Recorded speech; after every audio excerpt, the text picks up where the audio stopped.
Trousdale. And I'm Helen Flores. And we are here today to talk about seniors in the home and when is it time to get help.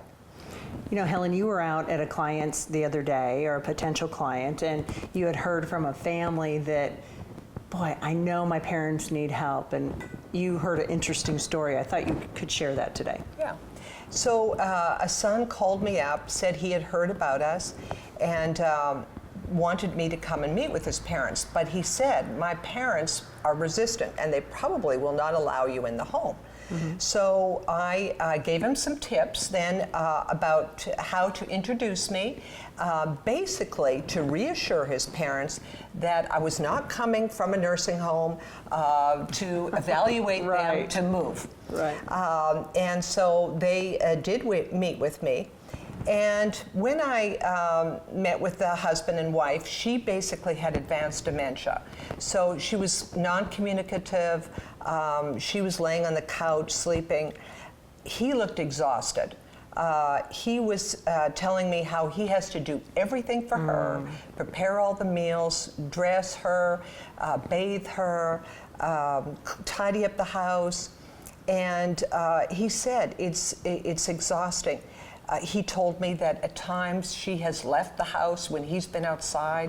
The neighbors have found her wandering.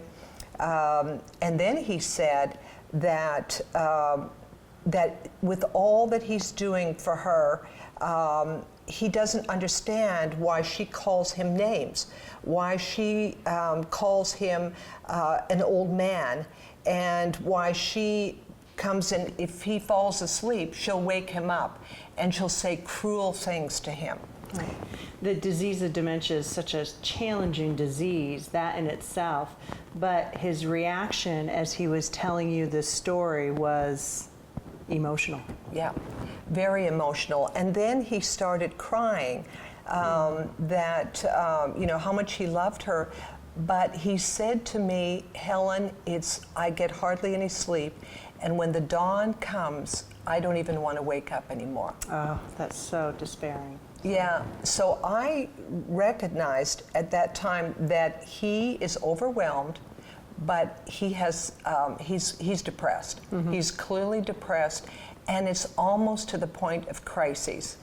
So, Helen, I know you're familiar with this, but what are some of the risk factors for depression in the elderly that the children, like his son and daughter, they didn't recognize them?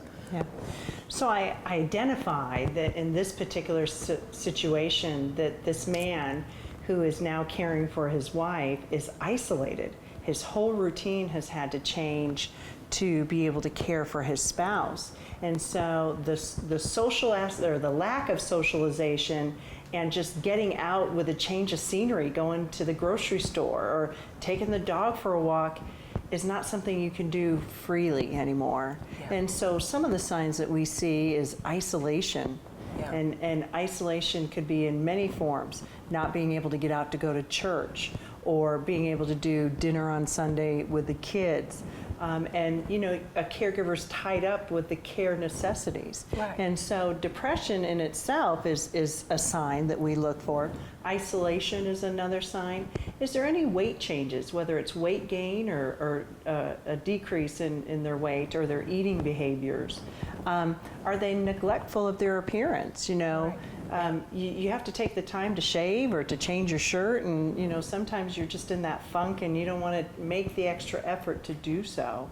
And so those are some things that we often look for as we're going into the home. Yeah. Also, you know, losing weight. More irritable. And that was my concern too, is that, you know, his wife, who has advanced dementia, is also insulting him.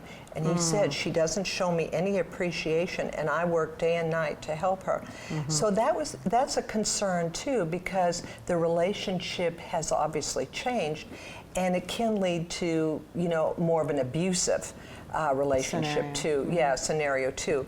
So I recognized that they, you know, really needed help. He described that he's not eating well, he's not sleeping well, he's irritable.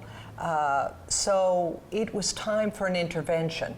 Well, and we often focus on the individual who is ill as opposed to equally watching out for the caregiver. And this is where you get into the caring for the caregiver type of educational programs and support mechanisms that are available.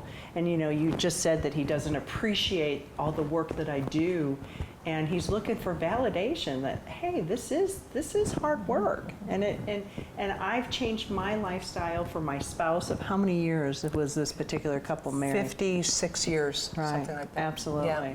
So, you know, automatically as a couple, we become codependent on one another. But when Yeah. you add in the cognitive deficits, then you start taking on more and more of the household chores and the responsibility of paying the bills and making the bed and cooking the food.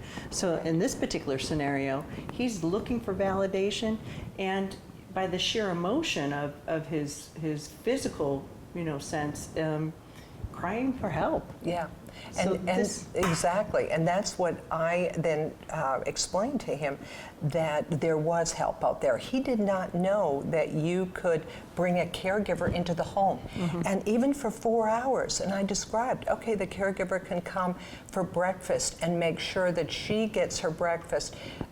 They'll help her with the shower. They'll help her dress, and that 4 hours is time where he can go and do what he needs to do, or even just to go to bed and I was have just a going to good say, many yeah. of our spouses just Right. want to take a nap while Yeah. we're there, because Right. they know that they don't have to watch, you know, or listen for the alarm to go off, or worried about their loved one wandering away. We know persons with dementia, 60% of those diagnosed with a form of dementia will eventually wander. The problem is we don't know which 60%. So just getting a sheer nap while a caregiver's in the home can be so Right. helpful. Right, right.